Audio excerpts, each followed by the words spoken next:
Graça e paz do Senhor Jesus, segundo Samuel capítulo 16. Davi tinha acabado de passar o alto do Monte das Oliveiras, quando Ziba, servo de Mefibosete, veio ao encontro dele com 2 jumentos encilhados, trazendo 200 pães, 100 cachos de passas, 100 frutas de verão e 1 odre de vinho. O rei perguntou a Ziba: "O que você pretende com isto?"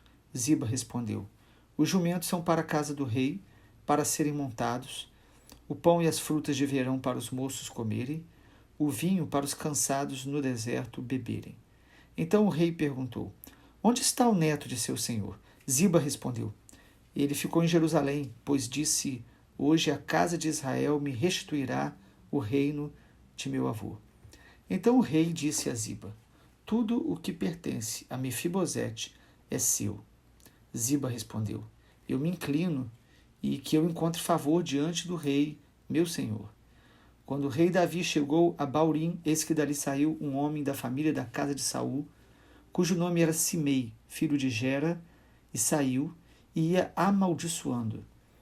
Atirava pedras contra Davi, contra todos os seus servos, embora todo o povo e os valentes estivessem à direita e à esquerda do rei. Enquanto amaldiçoava, Simei dizia: fora daqui, assassino, homem maligno. O Senhor Deus o está castigando por todo o sangue derramado na casa de Saul, cujo reino você usurpou. O Senhor já entregou o reino nas mãos de seu filho Absalão. Agora você caiu em desgraça, porque é um assassino." Então Abissai, filho de Zeruia, disse ao rei: "Por que este cão morto amaldiçoaria meu senhor, o rei? Deixe que vá até lá e corte a cabeça dele."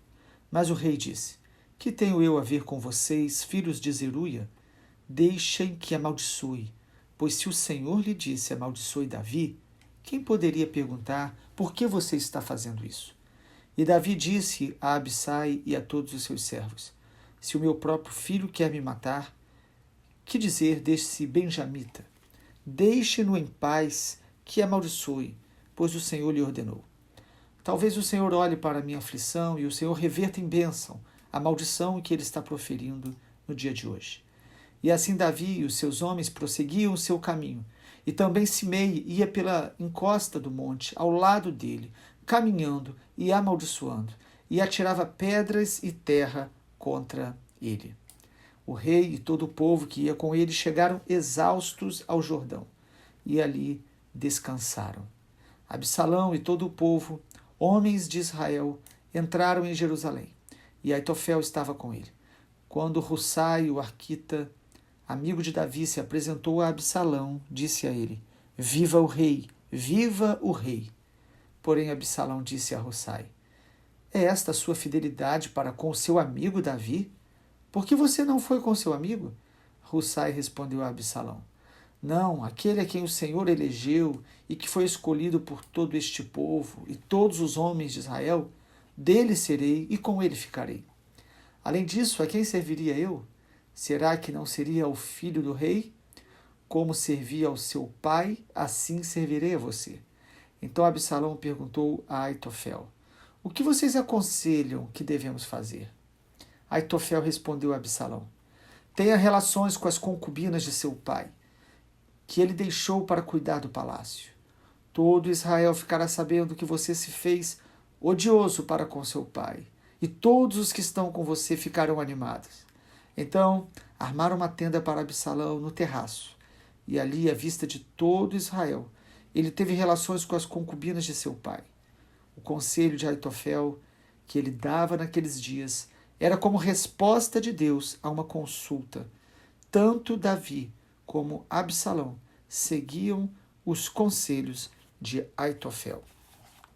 Estamos no capítulo 16 de 2 Samuel e nós vemos mais uma vez Davi diante de uma grande crise e, de maneira específica, eu quero tratar sobre como enfrentar as ofensas. Além da maior dor de ser traído pelo próprio filho, a gente percebe aqui Davi tendo que lidar com pessoas que se aproveitam do momento difícil dele para atacá-lo. Infelizmente isso é muito comum. Há pessoas que, quando nós estamos numa posição privilegiada, elas não podem fazer muito contra nós, mas basta um momento de fraqueza, um momento que nós estivermos passando por alguma situação crítica, que essas pessoas se aproveitam para também se unir a outras contra nós. Vemos em primeiro lugar, em 2 Samuel 16, o personagem Ziba, alguém que servia a Mefibosete, alguém que Davi acolheu, mesmo sendo aí da família de Saul. E quando Ziba chega servindo a Davi com pães, com frutas, Davi pergunta, onde está o seu senhor? Onde está Mefibosete? E Ziba se aproveita desse momento onde o reino está sendo abalado e diz que ele simplesmente ficou em Jerusalém. E Ziba conta uma história expondo aí Mefibosete. O texto não deixa claro se isso era uma mentira ou não, mas depois nós vamos perceber que era sim um engano, uma notícia falsa acerca de Mefibosete. O que Ziba diz é o seguinte, que Mefibosete ficou em Jerusalém, pois disse que Israel seria restituído ao reino do seu avô. Ou seja, ele, no momento de fragilidade de Davi, ele lança essa palavra colocando Davi contra Mefibosete. Então Ziba é aquela pessoa infiel, astuta, que se aproveita de um momento difícil de Davi para semear ainda mais ali uma discórdia, trazendo mais uma intriga no meio de tanta confusão que Davi estava passando. Então, Davi tem que lidar com essa notícia como uma traição de Mefibosete por causa desta ação astuta de Ziba para levar vantagens. Inclusive, Davi aqui entrega tudo o que pertencia a Mefibosete a Ziba, dizendo, olha, a partir de agora, tudo que é do seu senhor Mefibosete, eu declaro que pertence a você, não mais é dele. Então a gente percebe aqui que no meio da crise de Davi tem alguém querendo levar vantagem. Outra pessoa que aparece nesse capítulo é a figura de Simei, um benjamita, que geralmente a tribo de Benjamim, quando o reino passava algum tipo de fragilidade, eles se levantavam de maneira insubmissa contra a casa de Davi. Simei, ele tem a ousadia de se levantar neste momento e começar a tirar pedras contra Davi, não só contra Davi, mas também contra os servos de Davi, no versículo 6 diz isso. E ele começa a amaldiçoar, dizendo para que Davi saísse dali realmente, fugisse, chama Davi de assassino, de homem maligno, sabe? Quando a gente está passando momentos difíceis, muitas pessoas, ao invés de se compadecer, vão lançar ainda mais palavras de maldição. Vão estar colocando para fora aquilo que já estava dentro delas. A gente percebe um Simei aí ferido, com o coração mesmo cheio de amargura, capaz de acusar Davi pela morte de Saul, pelo reino de Saul que Davi usurpou. Assim é a interpretação de Simei deste momento. Quando nós estamos num momento difícil, tem gente que vai realmente trazer à tona erros nossos, ou até mesmo interpretações delas acerca da nossa vida. Precisamos aprender a lidar com as ofensas. Como Davi reage a essas ofensas? Primeiro a gente vê Davi confiando na soberania de Deus. A gente olha Davi quando ele está sendo amaldiçoado por Simei, apedrejado inclusive, por um rei passar por isso. E Simei, aparentemente uma pessoa ali frágil, os soldados de Davi poderiam, naquele mesmo momento, acabar com a vida dele, mas Davi disse que não era para fazer isso. Davi diz simplesmente que Deus estava sobre aquela situação e eles deveriam entregar aquele homem, aquelas palavras, aquelas maldições, tudo isso devia ser entregue à soberania de Deus. No versículo de número 11, Davi diz, deixe-no em paz, que ele amaldiçoe, pois o Senhor permitiu isso. O Senhor tem ordenado, deixado que Simei me amaldiçoe. Então Davi não tem medo das palavras de maldição.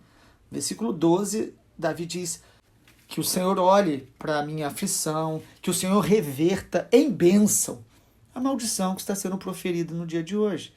Perceba então que Davi confia mais no Senhor do que teme as palavras de maldição. Agora, além de Davi confiar na soberania de Deus, uma outra coisa que percebemos no texto é que Davi e os seus soldados prosseguem no seu caminho. No versículo número 13, Davi e os seus homens prosseguiam o seu caminho. Simei estava na encosta do monte, amaldiçoando, atirando pedras, mas a gente percebe que Davi e os seus soldados, eles não param diante desta ofensa. Eles não deixam com que essas palavras venham, de alguma forma, a sobrecarregar ainda mais o coração deles neste momento. Inclusive, Davi diz: se o meu próprio filho está querendo a minha morte, a gente percebe que Davi tem clareza do que está acontecendo. Ele diz: então, deixem que Abissai continue falando o que Deus tem permitido ele falar. Mas Davi prossegue o seu caminho. Ele e o seu soldado, eles mantêm a consciência, mantêm o foco, sabe que neste momento é um momento de se afastar, um momento estratégico de não se expor ao que estava acontecendo em Jerusalém. Então, a sabedoria de Deus para poder prosseguir o nosso caminho num momento difícil. E em terceiro lugar, a gente percebe aqui a figura de Davi descansando às margens do Jordão. É um momento de extrema angústia, de pressão por todos os lados, mas Davi para descansar junto ao leito do Rio Jordão.